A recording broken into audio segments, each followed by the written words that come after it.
Hey, what's going on, everybody? Space Cowboy here. Welcome to my first mock draft of 2022, the first of many. Every Monday, you're going to get a mock draft from myself. We're going to be doing 2-round mock drafts to start off.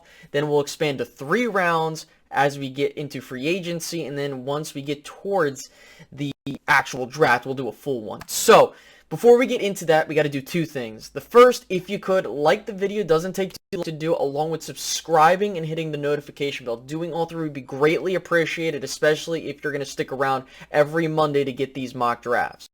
Number 2, we have to establish what are the draft needs for the Dallas Cowboys. So now, let's get into that, and then we'll go into my 2-round mock draft.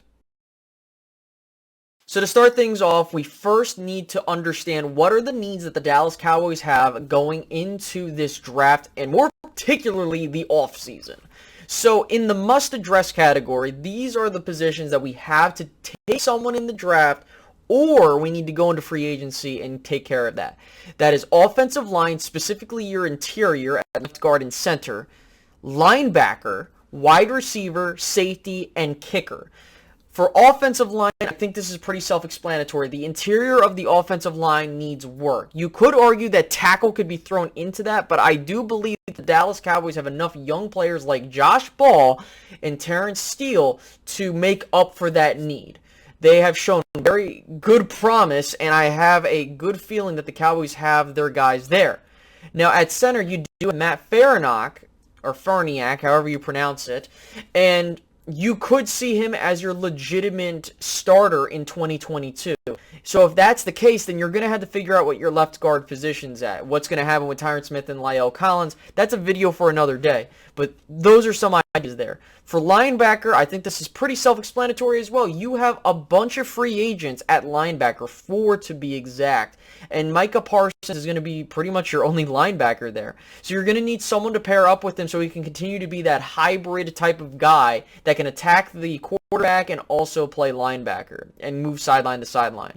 Wide receiver, you have 4 wide receivers that are up for contract. You're going to probably need another one, especially if Amari Cooper is in trade talks. So that's another one there. Safety, we don't know what they're going to do with safety, if they're going to bring some of these guys back. So that's a key thing. And kicker, we all know why.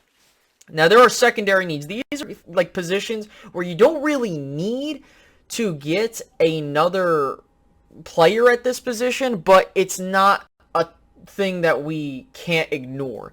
Those are tight end, edge rusher, and defensive tackle. You can't have enough of edge rusher and defensive tackle, but the reason tight end is a big thing is because Dalton Schultz is leaving, ladies and gentlemen. So you're going to need to get someone to pair alongside Jarwin, and I think that Sean McEwen might be it. He has shown his bits and pieces, but if he can do it for a full set of a season, that's yet to be determined. But those are your needs going into this draft. So now that we have established what the draft needs are for the Dallas Cowboys, now we can actually get into the 2-round mock draft that I did on the Draft Network. I highly recommend that to anybody because of the resources that they have, along with, playing around with trading and all the other stuff. I do recommend getting premium. It's worth the money. But with that, let's go ahead and let's get into who I think Dallas will take at 24, assuming that everything stays static in the draft process. Nakobe Dean, linebacker, Georgia. So I get it. Many of you might be saying, Space, why are we getting an offensive lineman? Why are we getting another linebacker? As mentioned previously, just because you drafted a linebacker last year does not mean that you're immune to drafting another one this year. The Dallas Cowboys are having many of their linebackers leave in free agency, and unless they bring them back, you're going to need to get another one. And Nakobe Dean was the guy there at 24 in my mock draft. A lot of the guys that I liked on the offensive line side of the ball were not available, and we could see that change as the draft process goes on.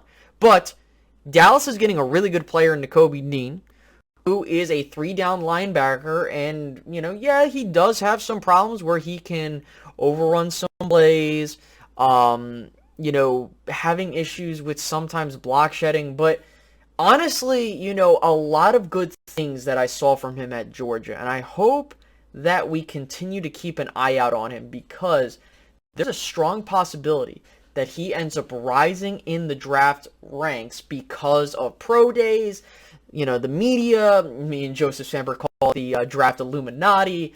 There's a reason for that. So I doubt that Nakobe Dean ends up being a guy at 24 when it's all said and done. And that could help Dallas in the long run because you're going to end up having those, other prospects that you need. I would say that, there are other options aboard. There are some receivers you can maybe take. Well, again, that is going to be a need, but I don't think you would need to go that route, especially if you have other players that you can get. So Nakobe Dean would be my pick at 24. Jamari Sailor, guard, Georgia. Yes, we're doubling down with the Bulldogs in this video today because he was the best player on the board. That made sense. When you look at what he brings to the table, he is really good at the guard position, especially for someone of his age, number one, but number two, of, him coming in and just being a plug-and-play guy, which I do think he will be. With Connor Williams leaving, you don't know what you're going to do at guard. Are you going to put Lyle back there? Are you going to play Connor McGovern? Me personally, I think you just go raw and young, and I think that this is the position you go for. I don't think Connor McGovern is slated to get that starting job unless he's the only guy there. A lot of people have talked about Sailor being a tackle, but I never really saw that. I really saw him more as a guard, and I think that he will fit as a guard with whoever drafts him. And I believe that the Cowboys should go after him, especially if they don't address offensive line with their first round pick. It's going to be hard because a lot of these guys are going to be moving up and down the draft board. But again, you're bringing in a guy that's going to be plug and play, in my opinion. Is he as good as some of the other guys that are in the draft? Not particularly, but I think that for a second round value, you can plug him in, play him at guard, replace Connor Williams, and move forward from there. So, with all that being said, that is my first mock draft of the offseason. Tell me how you guys think I did. Do you have any other options or any other positions that you think the Cowboys should go after? By all means, put that down in the comment section below. And put your own mocks, by all means. And I'll catch you guys in the next one. Have a great rest of your day, guys. Bye-bye. And as a quick side note, before I end this video, if you guys could make sure to like the video, if you could, that'd be greatly appreciated. Along with subscribing if you haven't done so already, that would be awesome. And like I said, if you could, by all means, share any prospects that I should try to be aware of and all that other stuff, because that would help me out, figure out who I think the Cowboys should get in this draft. It's going to be a long offseason, guys, so please, if you could, that would be awesome. Thank you guys so much, and have a great rest of your day.